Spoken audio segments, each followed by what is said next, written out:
Welcome, Prash. It's nice to see you. Thank you, Nisha. Thank you for having me on the podcast.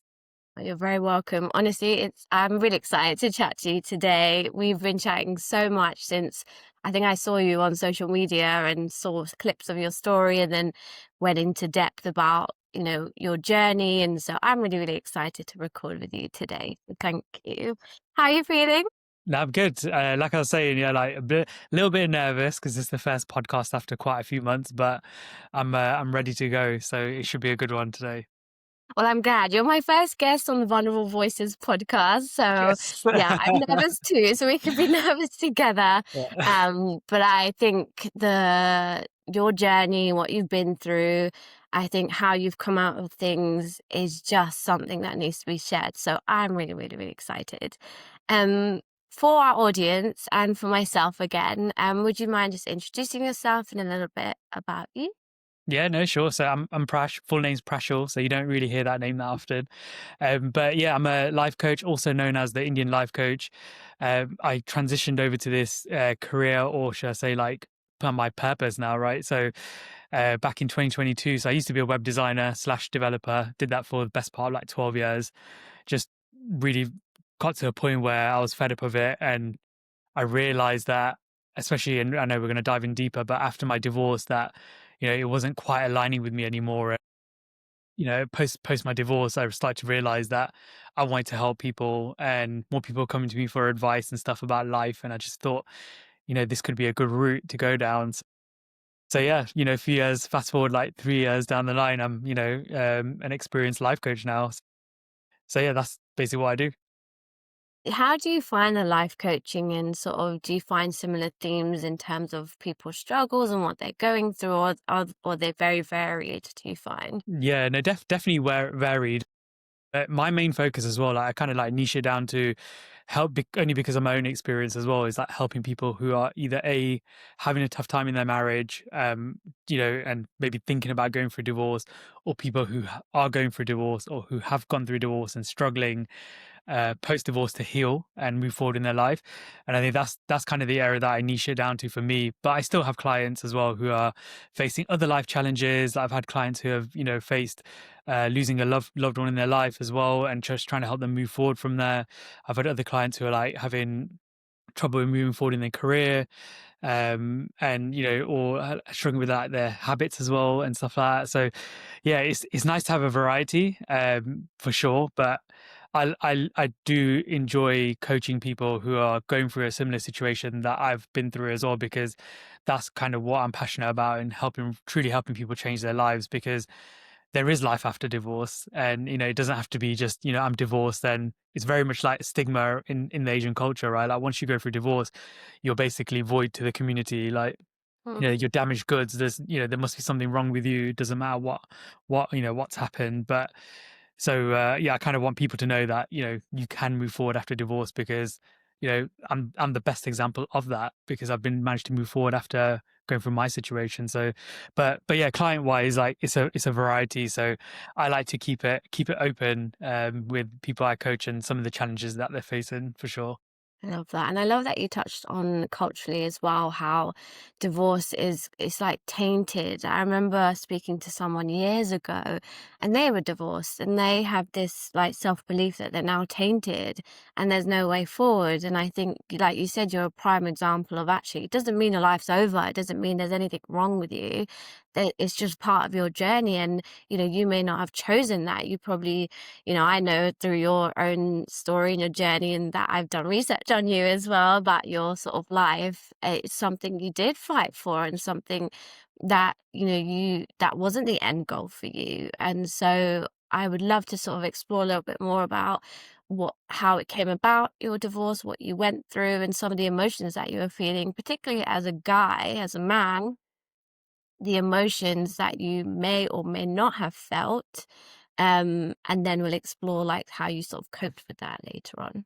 Yeah, no, for sure. So yeah, I mean, yeah, if I kind of backtrack to like what kind of happened, me and my ex-wife were experiencing a lot of issues, and I remember feeling really down in that marriage because I wasn't quite receiving the love back from the other person.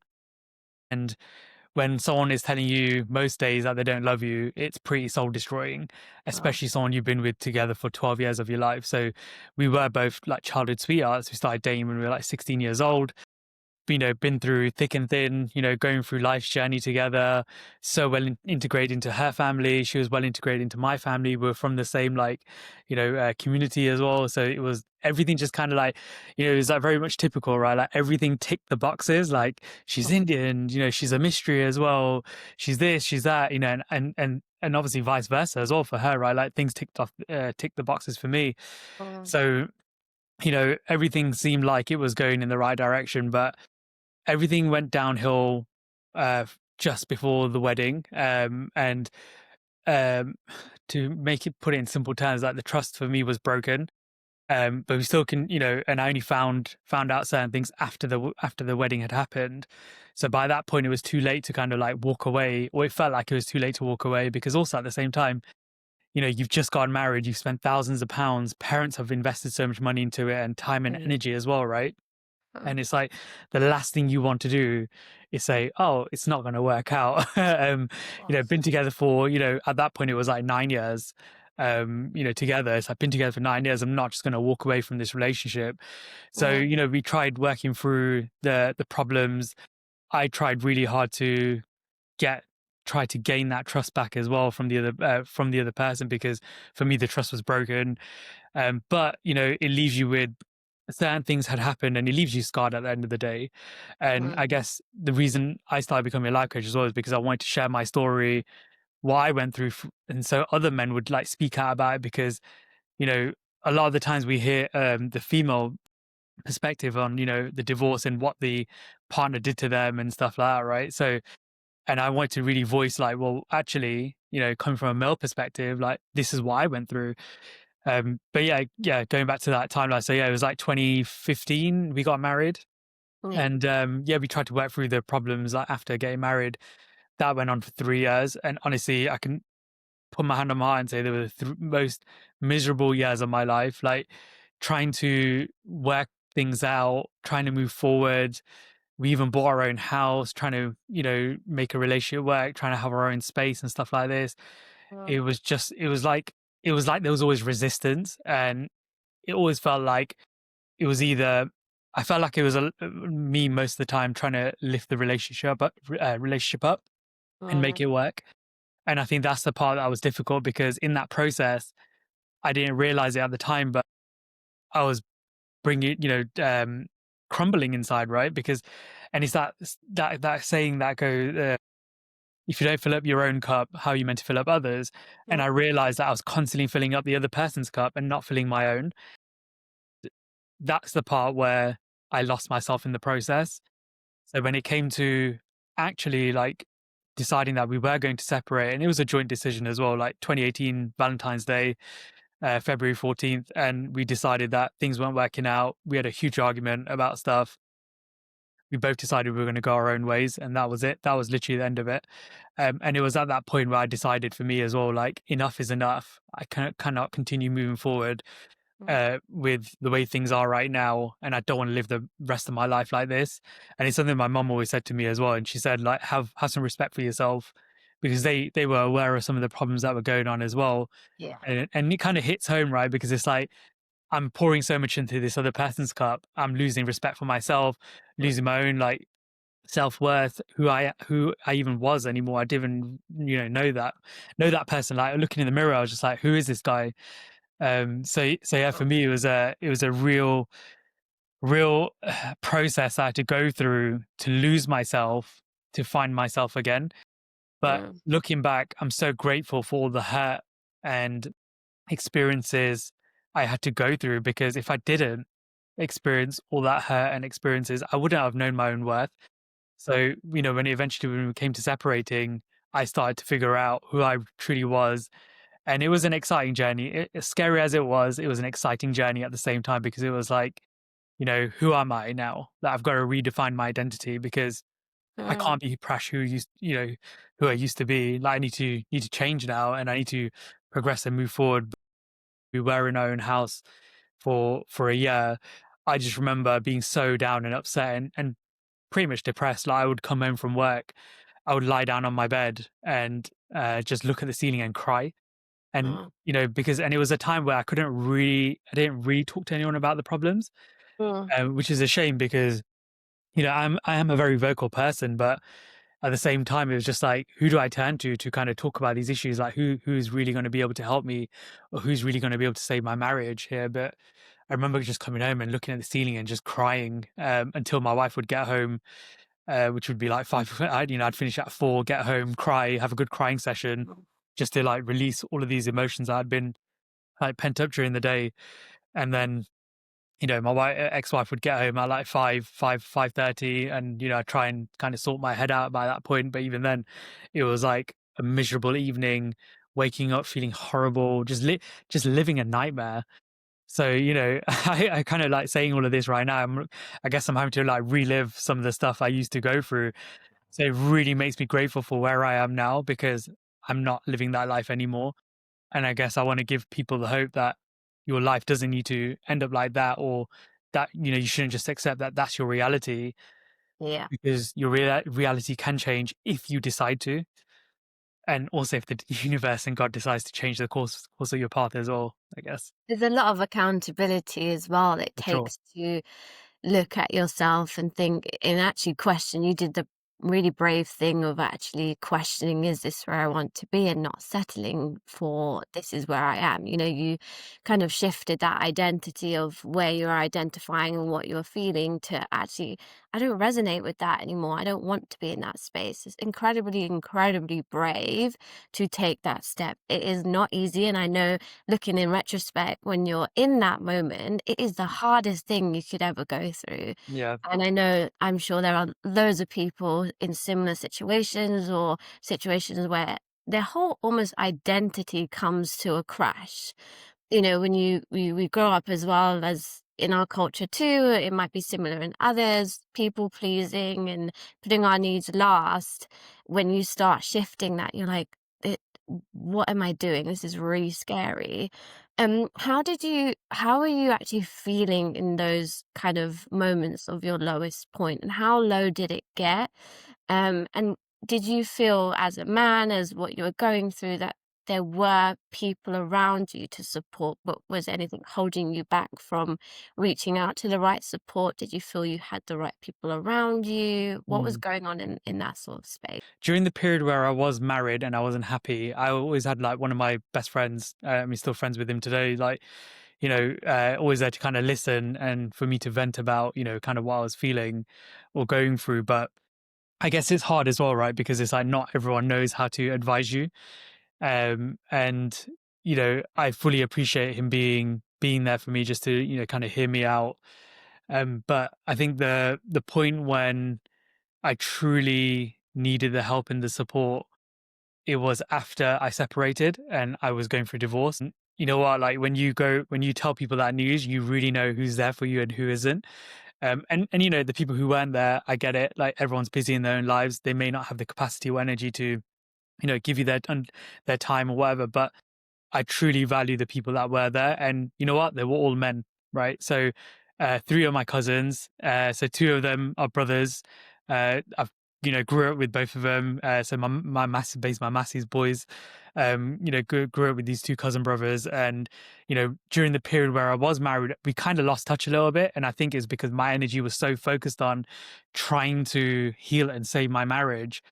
And they were in a very different place in their life as well. So, they were opening up their mindset to like manifestation and, broadening their horizon to like law of attraction and stuff. Whereas I wasn't there. And they tried to advise me during the period I was married, and they were like, Prash, you need to look at this stuff. Like, it could help you, like, and your ex as well, like help you both get on the right path or whatever it is, right? And I just wasn't willing to hear it. But once it came to separating, them 2 boys r- really stepped in, and they were just like, right, we're here to support you and help you get through this situation you're going through. Also have another cousin as well, one of my boys' sons as well, like super close with him. So he stepped up as well, and of course my best mate, like I can't forget him as well. Like literally that weekend, I think I rang my cousin in London and my best mate. My best mate was down in Kent as well, so he was like 3 hours away from Leicester. And I rang him up and I was like, "This is what's happened," and he couldn't believe it because me and him been best friends since I was 16 as well. So Uh, he's always been there, and he knew my ex-wife and stuff. We used to go out, we used to celebrate birthdays together, go for meals and all this stuff. So when I told him that we were separating, he was just in shock. He was like, "No, like you're lying to me." And I was like, "No, we've come to this point now." And literally, it was that same weekend. He was like, "Right, I'm coming to Leicester." So he drove back to Leicester no. just to be here. And my cousin came from London as well, and they both took me out for the evening, for like that late afternoon evening, just to like spend some time with me, just ask me how I'm feeling, what I'm going through. And I truly remember sitting there, and my cousin asked me whilst we're sitting there for dinner, and he said, "How are you feeling deep down inside?" And I remember just shaking. I was like, Mm, "Nelly, I'm scared," because no one, like, when it comes to close cousins, no one had ever been through this. I've got extended family who have been through divorce, but when it came to the closer family, like no one really that could like be there for me or advise me that, okay, this is what you need to do. So it was very mm, much a daunting experience ahead of me, because it's like, how do these people guide me? But just knowing that I had like these four men there that were, picking me up and guiding me and just being there for me. I actually makes me want to cry right now, because I'm mm, so grateful for the fact that they were there to step in, because if they weren't there, I think I genuinely feel like I would have crumbled and I would have gone the other way. So like I had weekends where, uh, even long weekends, like, my cousins would come and stay with me. We'd spend mm, time together. Yes, we would go out drinking, all this kind of stuff, right? But we would also sit there and have deep conversations just about what's going on. But more mm, importantly, especially the two cousins who were into like law of attraction and all that kind of stuff, they would start planting little seeds in my mind of like, yeah, well, where do you want to go in the future? What do you truly want out of life, Prash? Think about the next 5 years. Where do you want to be? Like these mm, were the questions that they would ask me, just to like get my mind thinking about it and getting creative, right? Like, what do I want in the future? But yeah, if it wasn't for these men being in my life, like I don't think I would be where I am today. So I am truly grateful for the fact that they were there to step in, and I guess the universe aligns everyone and the timing right, because if mm, they were busy in their own lives, I wouldn't have been where I am today if it wasn't for their guidance and them being there to support me. But oh, also it's also the same energy is reciprocated, right? So like, mm, they are all had their own challenges as well. So I would make sure that just as much as they were giving to me, I was able to pour back into them as well and be there for them as well, because they had their mm, own challenges going on, and I didn't want them to be fully drained just from listening to me all the time, right? So I would also ask them how their life is, what's going on, what challenges they're facing, how can I help and guide them, right? So I guess that's kind of where the practice of the coaching side came in as well, because you have to take some form of interest and ask the right questions, I guess, right? Especially for men, because the men are so mm, men can be so like closed, like they're closed books a lot of the time, right? Because yeah, especially from growing up, men have rarely been taught to speak out and talk about their problems. And it's always been like, if you say anything about how you're feeling, you're seen as being weak, mm. which isn't fun. And well, hats off to the men that you had in your life, being surrounded by men who can support you and actually understand that, you are going through an emotional period and being able to support you in the right way. And, if they are listening at any point, thank you. You've done an amazing job at supporting Prash. So, yeah, I think it. You can definitely feel like when you're speaking about them, your spirit's lifted already. And it's almost like they were at the pivotal point in your life to help you and guide you. And so, yeah, I'm grateful that they were there for you, so I love that for you. Say if there are men or boys going through something similar or, going through depression, maybe anxiety, low self-esteem, but they don't have a support network around them. They don't know who to go to. Maybe, they find other coping mechanisms, substances, distractions, illusions, all these kind of things. And let's say someone came to you or you came across someone who is going through quite a difficult period. What advice through your own experience would you give to them to help them find a support network? If you're struggling with not having the friends or family around you that you can truly open up to, like, you can seek professional advice, and it's something that you shouldn't be afraid of, because even though I had help from friends and family, I still seek professional help and advice. I think I think in our Asian culture as well, there's a lot of stigma around it. Like, if you go see a therapist or counselor, like, you're seen as mentally messed up. But it's like anything, like, you are becoming a stronger individual by unpacking the trauma or experiences that you are going through, because you're able to face it head on, deal with it, and overcome it. And I think a lot of the time people get scared approaching professional help like therapy or counseling, because people don't want to face their problems head on. They Yeah. kind of want to escape from it. And that's kind of where alcohol and like drugs come into it, right? And I did the same. So I looked towards alcohol, I looked towards drugs, just to kind of escape my current reality, because it wasn't making me happy. And I was kind of scared to face, reality head on as well in certain moments in my life. And I think the points where I did start doing like therapy, it really helped me unpack the trauma that I had to go through, like when I was married, pre-marriage, the things that I had to go through, and then also post-marriage, and then, post-separation. Like, it was definitely needed by a professional to ask me the right questions, but then to also, kind of guide me with like moving forward a little bit, right? So I guess my advice to people is that, you're not alone. If you're going through something difficult, I just want you to know that you're not alone, because I remember being down in the trenches and it felt horrible. Uh, when you do reach out to people, there's like a professional like therapist or your GP, or if you don't want to go down that route, there are also other communities that you can reach out to for, mental health help, because, and it's something I'm looking into as well, where ideally I want to try create like a men's health group where people, Yeah. join these calls, once every, 2 weeks, or once a month or whatever it is, where they Mm. can come and just listen. And also, if they feel comfortable, just opening up about kind of how they're feeling, in, whatever they're going through. So, there are groups out there that help people and help men get through whatever they're going through. And I know something we may touch on as well, like the suicide topic as well, right? And it's something I've felt, I've gone through, I've experienced, Mm. and knowing that there were other people out there who were in a similar boat to me and I wasn't alone really helped me kind of get out of that loop as well, because it's like, okay, you can move forward from it. Like, that's not suicide doesn't need to be the end of your story. No. You can Yeah. move forward from that. There is hope if you choose to move forward. That is. So, but yeah, going back to your original question, yeah, there's plenty of support out there.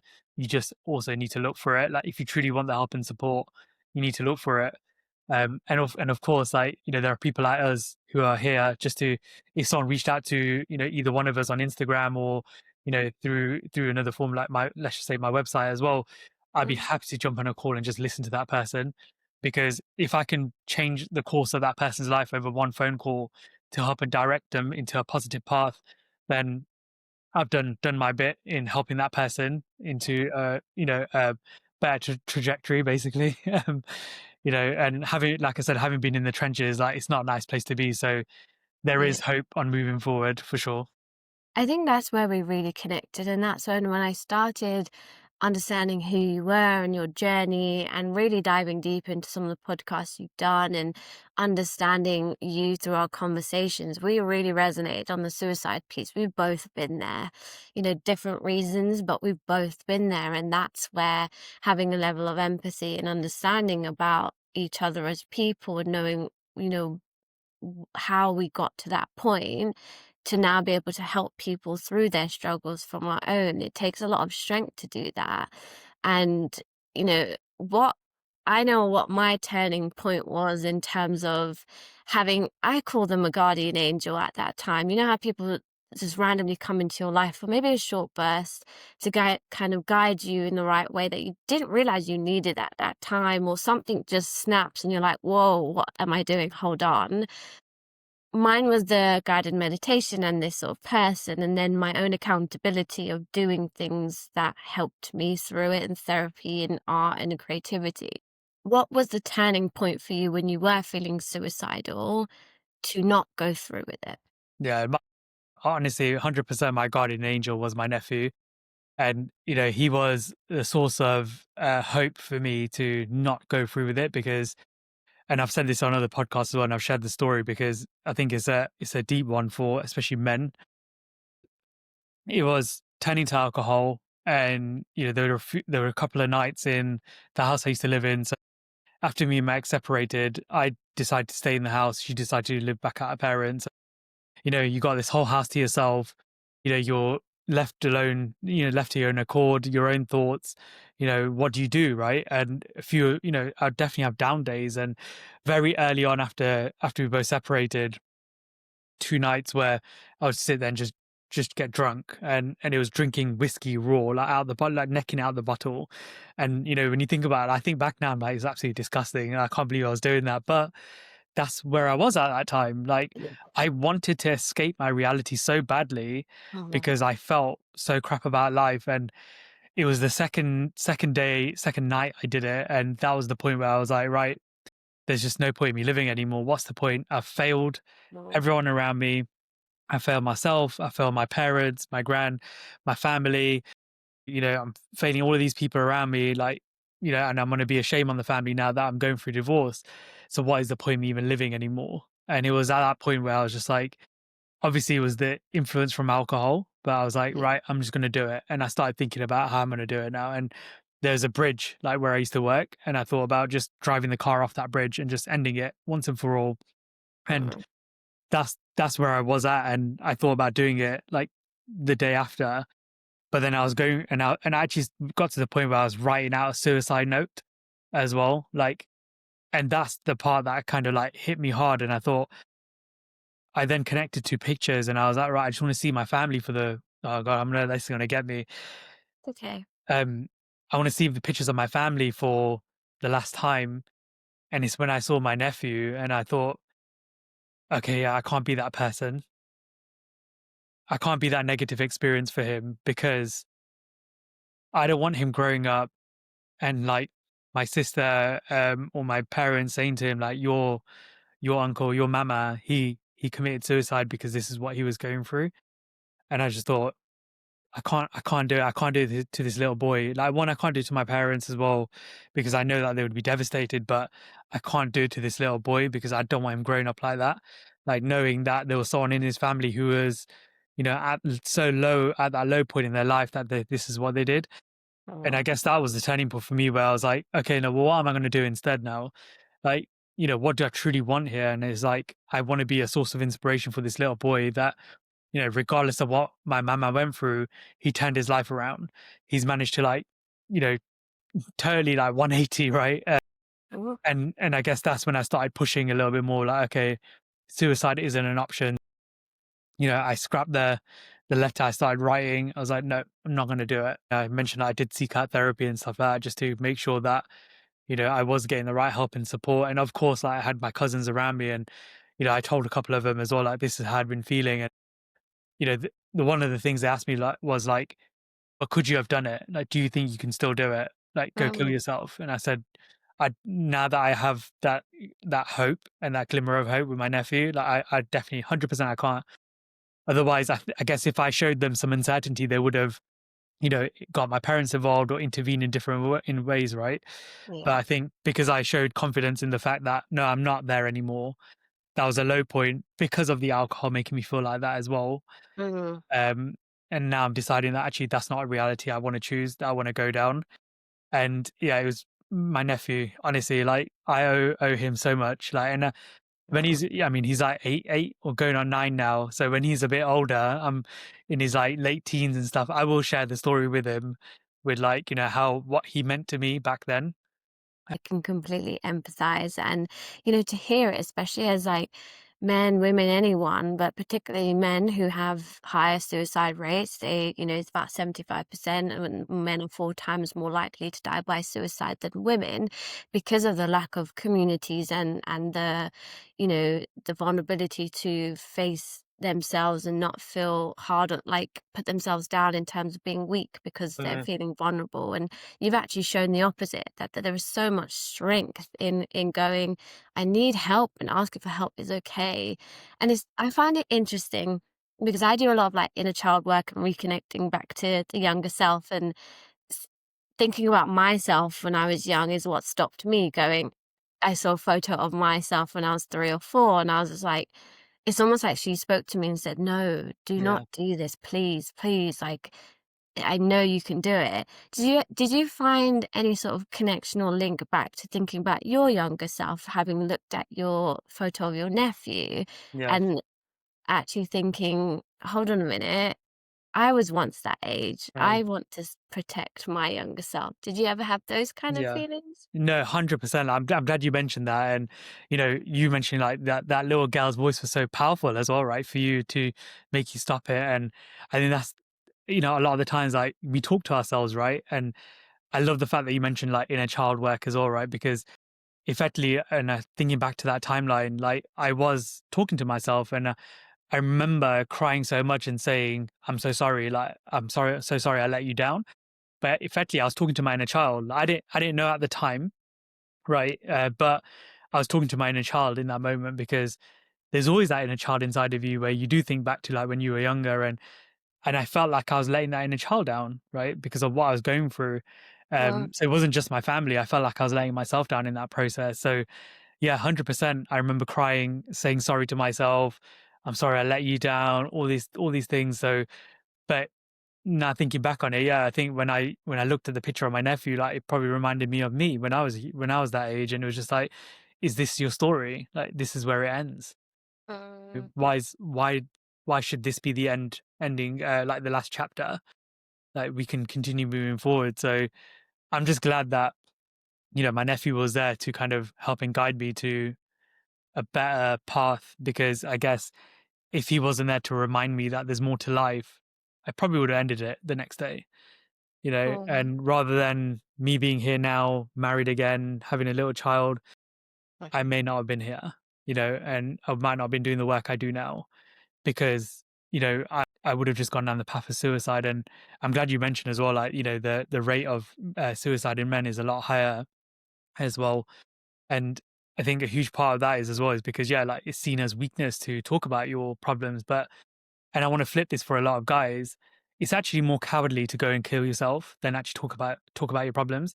Yeah. Like strength actually comes from within. And if you're man enough, and I'm going to use this in a positive way, right, to talk about your problems, then we can get through it all together, right? You don't need to suffer in silence to go kill yourself. Like, Do you think society as well doesn't condone the right support, or there isn't enough like emotional availability in people as individuals to then be able to hold space for others, for men in particular?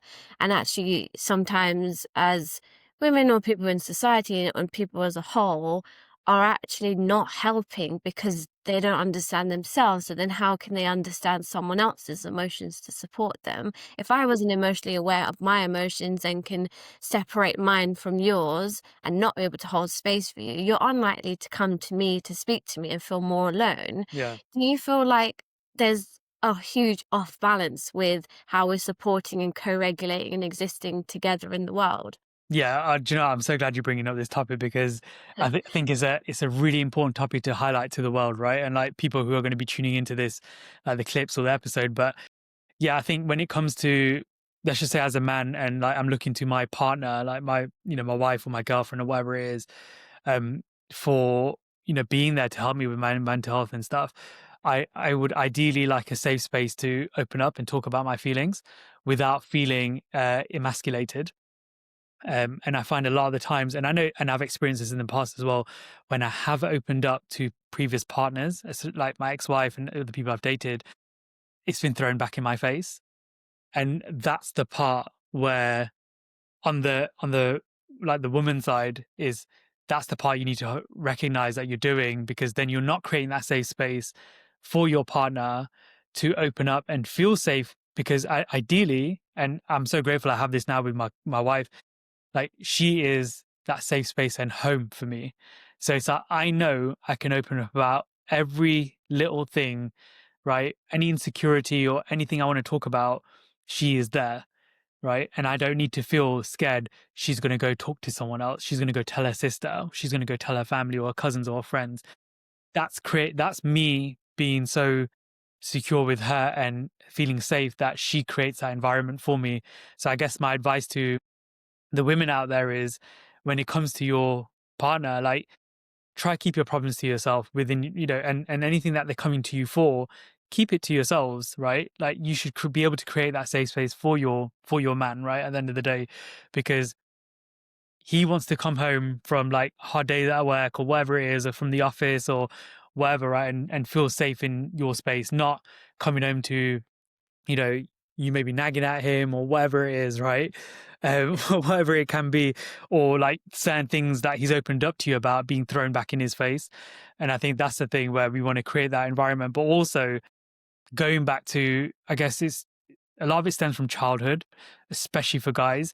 And that is ever, from, and I remember it from like primary school, but if you talk about how you're feeling or if you cry, or whatever it is, from a very young age, you're told to man up and just get on with it. Or, you're seen as being weak. And, there's one particular word beginning with P that you're called. And, and it's associated with being weak. And it's like, oh, Mm, well, why are you saying that? Why are you being like this for? Right. So, it's been something that gets instilled in men or boys from a very young age. So, of course, like it's inevitable, right? Like as they become adults, of course, you're not going to open up about your feelings. mm, Of course, you're not. And, this is from a guy's point of view as well. Like, of course, you're not going to open up to your missus or your girlfriend or your wife or whoever, right? Because that's what you've been taught, right? So it's like, let's just start changing the narrative a little bit, right? And if you are with a partner and this is the partner that you're going to spend the rest of your life with or whatever it is, like mm, if you're both a unit and a team, create that safe space for each other where you can hear that, I can hear my partner out and she can hear me out. yeah. And actually there's good synergy there. Like that's what works. Right. Forget everyone else. Forget what society's telling you. Like you shouldn't be doing this as a man. You shouldn't be telling your wife these problems and whatever. If your wife is creating a safe space for you at home and willing to listen to you and help and work together to move through your problems as a couple, Mm, that's all you need. And I think as well, like it's something I wanted to touch on as well today, which was like one thing that happens a lot as well for guys is as you obviously get into like adult life, obviously alcohol comes in the mix of things, right? So as mm, soon as you have a problem, what do you do? Oh, let's go for a drink. It's the first thing that gets said for majority, not everyone, but majority mm. of men. Let's go for a drink. Go to the pub, end up having a few pints with some whiskeys or whatever. You're just drowning in your sorrows, right? I like that you touched on the safety element because often those things, like you said, the alcohol and just having service conversations with other people around who are also drinking, it just numbs everything. It's not actually dealing with the core of it. And I really love that now you have that safe space with your partner and with people around you because that safety removes the element of fear of being judged, fear of being criticized, fear of being not enough, which from childhood could be stemmed from, how you've been brought up, things people have said to you. Your identity and self-belief system is that old kind of, I'm not good enough. If I say something, I'm scared someone's going to judge me. And I really, really love the fact that you've said safe. I think that's what's really important for the audience as well. And I've learnt this myself in my past relationships and life. And actually feeling safe and our nervous system calming down is what real love is feeling calm instead of always on edge, always thinking about how I'm going to be perceived or if I'm going to be judged for being my authentic self.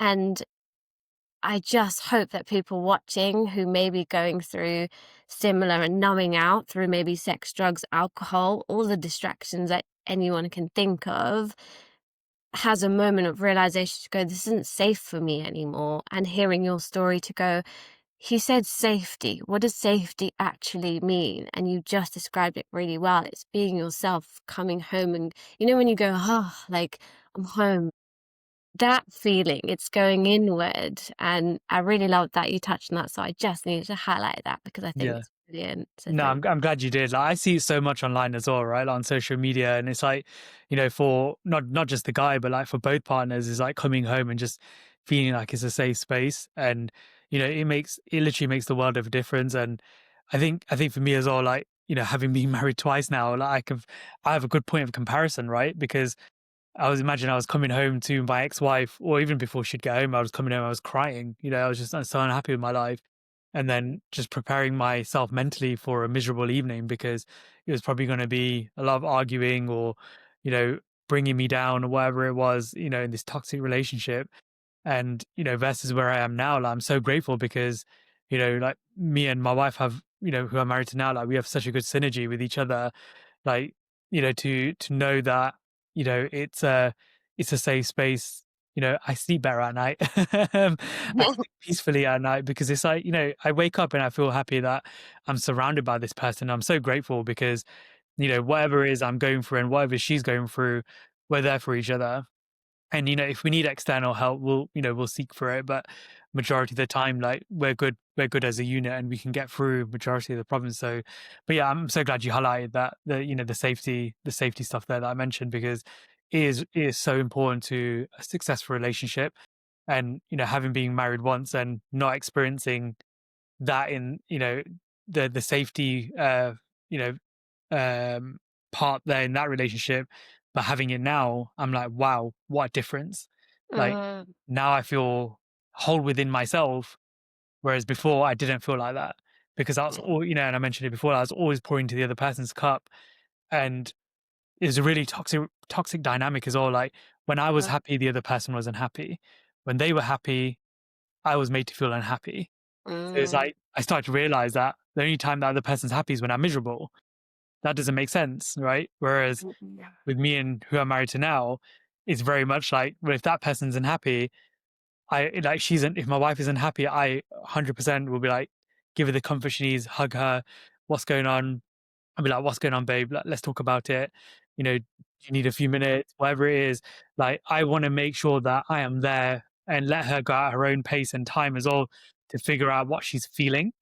yeah, And I think that's so important for guys as well, right? Like, this is a little nugget for the guys. Like, yeah, sometimes your lady doesn't always want you to have the answers. Like, and I've learned this over the years as well. Like, they just want to be heard, and it's like, and just give them the space as well, right? Like, so even for me and my wife, I try and give her the space, and vice versa as well. Like, she gives me the space, or a lot of yeah, the time, I don't want the space. I just want her to hug me or just be there if I'm feeling something, right? And that's yeah, that's when I open up more and I'll say, well, this is what I'm feeling and this is what's going on and this is mm, what I'm worried about, whatever it is. So yeah, like, to have that now, like, I'm so grateful. And I guess I want to give other people the hope that if you've been through a tough time or bad relationships, and you're looking for something, long term, and that forever person that we all, mhm, majority of us, try and look for, yeah, like, try be more aligned with your values and what you're searching for in life, and yeah, start putting that into the universe, because that's what I had to start doing. So in order for me to attract my wife now, I had to start being more vocal with other people, but more with myself as well, and being more authentic with who more aligned with my most authentic self. mm, And I think that's when the shift truly happened to finding her. And now I am living out my dream life as well with the right person, which is amazing, right? Like, not everyone can say that. So I'm just super grateful where I am now from compared to where I used to be.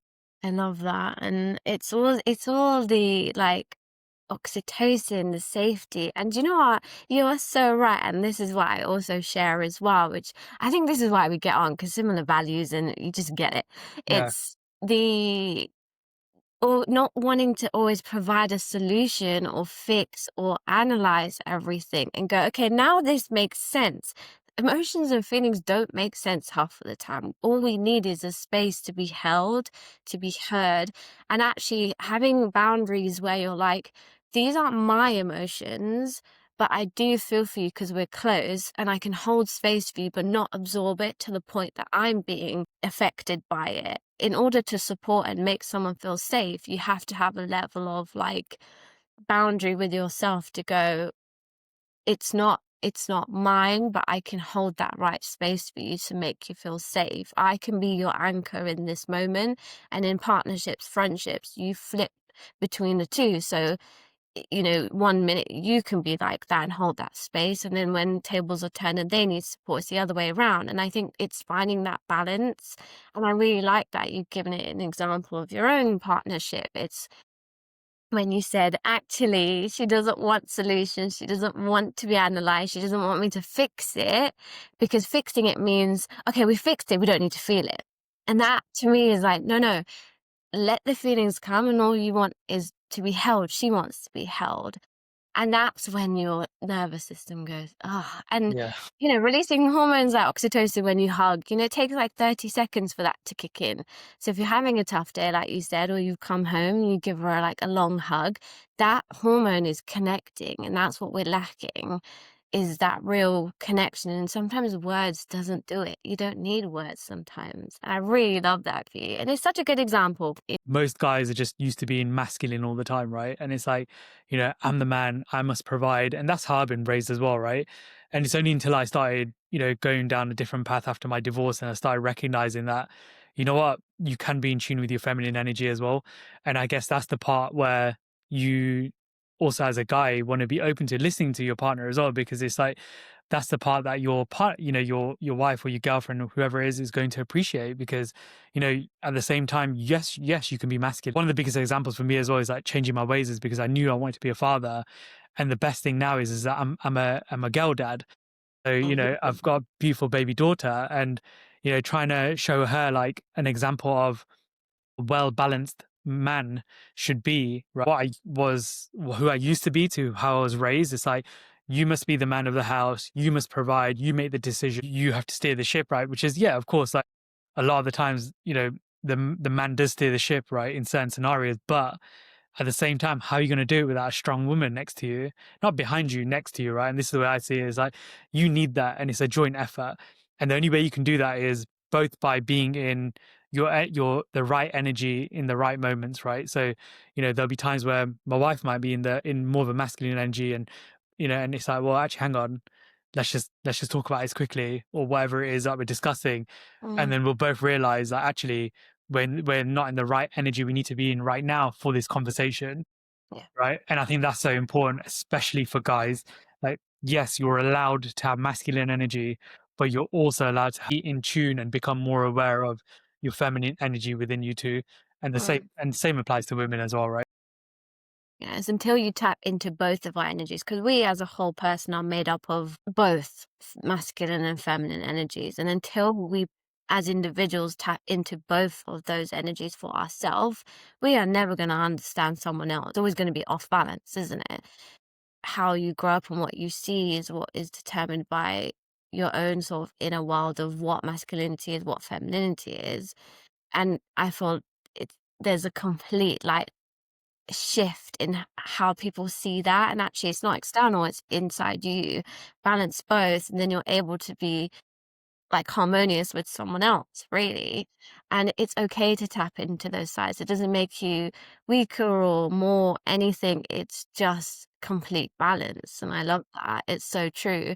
And do you find like having the right space and having someone who's also equally as balanced as you, your like natural masculinity of true masculinity comes out with her, like it's a natural thing that comes out, you like biologically your brain just goes, I want to protect and provide for her, and that means in spaces of emotional like turmoil or anything like that, like does that naturally come out for you? Yeah, 100%. Like, and I think the biggest or the most important part is like my wife allows me to step into my masculine energy and lets me be the man when I need to be. And I think that's a huge thing as well for me, because I have, after my separation, like, I've been in other relationships, and I really felt like emasculated by the other person. And not that it was their fault. I recognize that life experiences shape you in who you are today. So that's the part where I'm like, okay, well, maybe that person was that way because of her previous partner and how she was treated. So that's why the guard was always up, or that's why they would talk to me in a certain way. But you know, um, you also got to recognize, like, in order to move forward, like, I think for me now is recognizing that I'm no longer, or I should be treated as the person that I truly want to be treated as. And I think my wife does that for me. Mm, So in that previous, in a previous relationship, I genuinely felt like I was more in feminine energy because I felt like I was getting walked over a lot of the time, mm, and that wasn't nice for me. I met my wife. She allowed me to feel my most authentic self, and that came with masculine energy as well, right? So it's like I'm able to be the man of the family, the household, or whatever, mm, but also with it being good teamwork as well, right? Like this is the way I see it is it's not like certain duties are my role, right? And that's in certain duties are her role. Like I'm so well domesticated. Like I'm more than happy to get in the kitchen. I will cook, I will clean, I will do the laundry, dishes, whatever it is, I can do it because I don't associate that with, oh well, she's the woman. She has to do that. Right. mm. We're a team, we're a unit, we can all do it together. So I guess this is the thing, like when you're in a relationship and if you're living together and whatever, it's like figuring out where you both sit in your energy with each other. That's what makes the world of a difference, I guess, and that's what it did for me by 100%. feeling safe to be the man I need to be.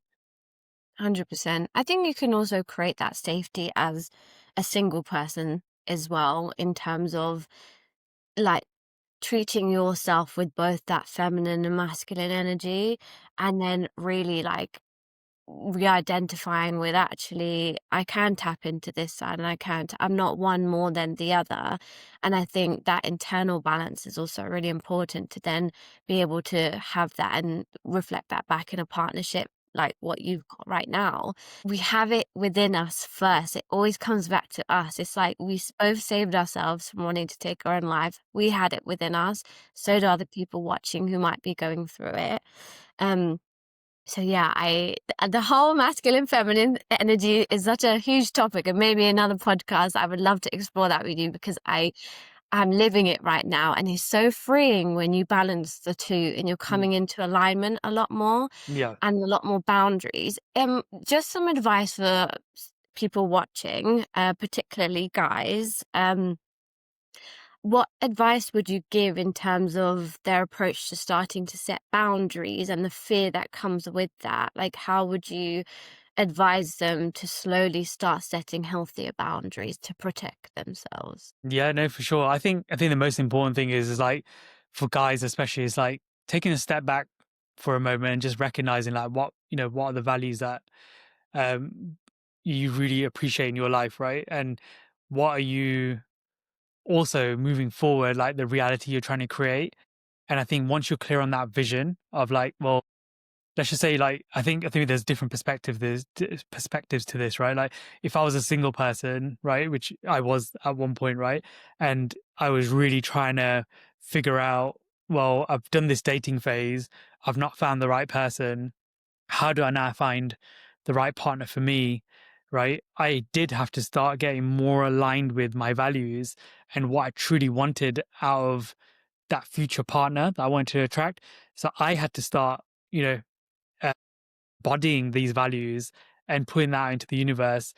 But that also comes with setting boundaries, right? Because there were certain things that I weren't willing to tolerate moving forward because I gave it up so easily in previous relationships. I decided, well, moving forward, I'm not going to tolerate this anymore. So I know for a fact that I'm looking for this. So it's really being clear on that vision, right? It's like, what do I want in my life for the future?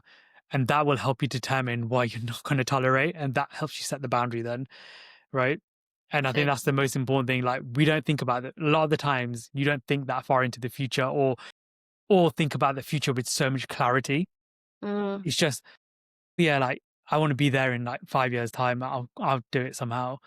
But mm, when you actually really start diving into the deeper, and this things I do with my coaching clients as well, like I want to know exactly the reality you want to be living from the point of waking up to the point of going to sleep, how that day goes for you, who are mm, you surrounding yourself with, right? How are they? What are they? How do they behave? Right. yeah. I want to know that because that's what I did. Right. So when I was single and before I met my wife, I used to think about these things like, how do I want to feel when I wake up next to this person? Right. Mm, Because I know how I felt when I was my ex-wife and when I was dating, the other people I was dating in my single phase. It's like I knew that I wanted to feel safe and at home and just waking up and feeling peaceful, knowing that I'm waking up with the right person next to me, not Mm. waking up feeling like, "What is she gonna say to me now?" On Right? edge. On Mm. edge. Yeah. Mm. It's So the worst feeling and your just constant state of anxiety, and I like the word you use there, peace. It's yeah. peace is just the new, like, it's so sexy. Peace. Yeah. I think it's so nice. And it's true, it's having clarity about where you want to be and holding yourself accountable to, okay, we have this vision. How are we gonna get there? What are the little incremental steps that are reasonable and, approachable for you to do to get there? Because ultimately, we don't want to stay stuck where we were. We both did that for ourselves, and we're not in the position we once were, which is amazing. And I think if we're ever in the same city, we should celebrate that for sure. Really. I just think, yeah, peace is the new sexy vibe, and we like that. And having clarity, like you said, about what does that life look like and feel like. And I like that you touched on the feeling that you wanted to feel peaceful and not on edge. And that's things to be mindful of. For me, tapping into creativity and that sort of feminine side as well of exploration and freedom and expressing emotions, have there been anything throughout your journey or now that you've tapped into creatively that has helped you in your process and your journey? Yeah, that's a good question. So one of the things after my separation was, and it's really weird, I got absolutely obsessed with washing cars. Love that. Yeah, so it's like, yeah, I guess you probably never heard that, right? Like it was a point for me to really be creative and like kind of like explore something different, right? And I guess it was a therapeutic experience for me. So growing up, washing the cars was never a great experience for me because my dad was very militant with like how I was doing it. But then as I got into like adult life, and I think it was like mid 20s, like my best mate who's been there through like supported me through thick and thin, like he was always obsessed with detailing cars and having nice cars. So um I would often go and help him out. And then when I got my new cars, I would go to his and we'd do it together. So then when I did end up going through separation, Mm, um, I got so obsessed with cleaning my car. And I guess it was a healthy obsession because it was like, how can I transfer my all this negative energy that I'm feeling mm, into something that's going to make me feel a bit more at ease, more at peace, and just this whole therapeutic experience, right? So for me, it's not for everyone, but for me, it was just getting outside, getting my like cleaning gear on, getting outside, and I went and spent hundreds of pounds on all the gear as well, like all the sprays, the mitts and everything, like all the detailing equipment I needed, the jet wash and all that stuff. So it's like that was it. That was my time for just spending time on me putting my love and energy into something that I mm, really enjoyed. Like I love driving my car around, right? And it was like, well, why not make it so that it is feeling clean on the outside and clean on the inside? And I think mm, mentally it just shifts it for you as well, because you're if you're able to transfer that negative energy into something positive, which is what I was doing, not realizing at the time, but you know that's what I was doing, and I felt better throughout the day. And it's something so simple, right? So I guess for me, being creative, that's what it was for me. And given I still continue that habit up until my little one arrived last year, I've just not had the time to do it. So or properly, or as often as I would clean my car. But yeah, I yeah, think for me that was why I kind of explored, I guess. So but there are many different forms of expression, and I guess thinking outside the box, actually, some other stuff I can mention, like creativity wise, was journaling. So I would like to journal about what I was feeling, what I was thinking, but more importantly, like what I would be doing like for the day after and what my plan was. It just kind of helped me stay grounded and guiding myself, I guess, right? It's almost like I was coaching myself through the process, because it was like every day was different. Every day, came with its own challenges, especially throughout my divorce process, because it mm, was like I would get a letter from the solicitors and it might have been something I didn't want to hear, right? And it was like, boom, done. I'm just feel like crap now. So, by having a tool so powerful as journaling, it allowed me to put my feelings and everything onto paper to express myself. And at mm, least that way, it was off of my mental load and onto paper. But also something else I like to do as well whilst I was journaling was just drawing and like coloring. And I know this resonates with you as well, right? So like I wouldn't do like a big art, like nothing like massive like artwork or anything, but it was like in the corner of the paper or something, I would just sit there, I'd just draw something, whatever that kind of came to mind, right? Like whether it was like a flower, a love heart, or I'd draw like the world as well, like the earth, right? Like what the earth looked like. It was just something to kind of help me shift my focus from like what I was feeling in that moment to something a bit more positive. And I guess I love that's what it was for me. I love that. And thank you so much for sharing that and being vulnerable, because a lot of people find it hard to write and express like in words, because sometimes the words aren't even there. But coming back to also drawing little images, like to me, the depiction of flower and heart and the world is almost like you're in a like dialogue of, I want grounded through the earth and flowers perhaps, and a bit of love, because you want self-love too. And then the world, because the world's your oyster now and going through this process, and that's what I get from it, and I love it because you can feel so many different things through that. And I think it's a great example, journaling, or doing affirmations, or, you know, to be a creative doesn't mean you have to be an artist. It's just putting pen to paper or pen or something with your hands that you're making and doing. And even if it's just squiggly lines because you're feeling a bit squiggly, or a straight line because you're like, I feel numb, I don't know what I'm feeling, it's flat. Yeah. Like those are things that anyone can do. You don't have to have gone to art school or be an artist. It's literally what you've done, and I love that. And I kind of like the car cleaning thing, because what you mentioned about the inner cleaning and the outer, it's almost like the inner cleansing of your own self, and externally it's now manifesting in things that you really want. And I like that. It's just mindfulness, isn't it, that you've Yeah, done? definitely. Yeah, yeah. But It's it like, links back to also having people you can talk to and share. So, like, mindfulness, I feel, needs to go in practice and hand in hand with like talking, communicating as well, and that comes with practice. But I love that. I love yeah, that you shared that. no, for sure. Last question before I leave it to you to sort of tell us where we can find you and what you're offering and what your life's looking like over the next few months. What advice would you give to your younger self? Oh, that's a great question. Yeah, I do often think about this, and I've been asked this before as well. And I think I think the answer changes a lot of the time, right? But the advice I would give to my younger self would be just listen to your gut, because I think oftentimes we think about what other people might say, and we get trapped into people pleasing. And there were a lot of decisions that were made on my part, and and me just being fully accountable for the decisions, right? Like, for example, like staying in the marriage when I knew that I should have walked away because I was more worried about other people. But my gut was telling me, Prash, you need to leave. Like, there's a reason for why people go through depression or feel depressed or cry, because they're uncomfortable with their environment or something that they're experiencing. And I think if I had listened to my gut early on, then I would have been able to walk away sooner than I did. Listen to your gut is what I would say. I love that. It's the most powerful thing. It's our brain and our guts are connected, and I think the more we talk and stuff, that gut feeling and that connection is stronger. And I think, yes, it's harder for guys because it's something it's out practiced and it's not Right. encouraged. So I love that advice. And I really hope people watching, listening, something's resonated, because you've shared some really insightful tips today. Where can people find you, and what do you offer, and what are you up to in the next few months? Finding me, you can look for my socials. So I'm on Instagram, Facebook. So just search for the Indian Life Coach.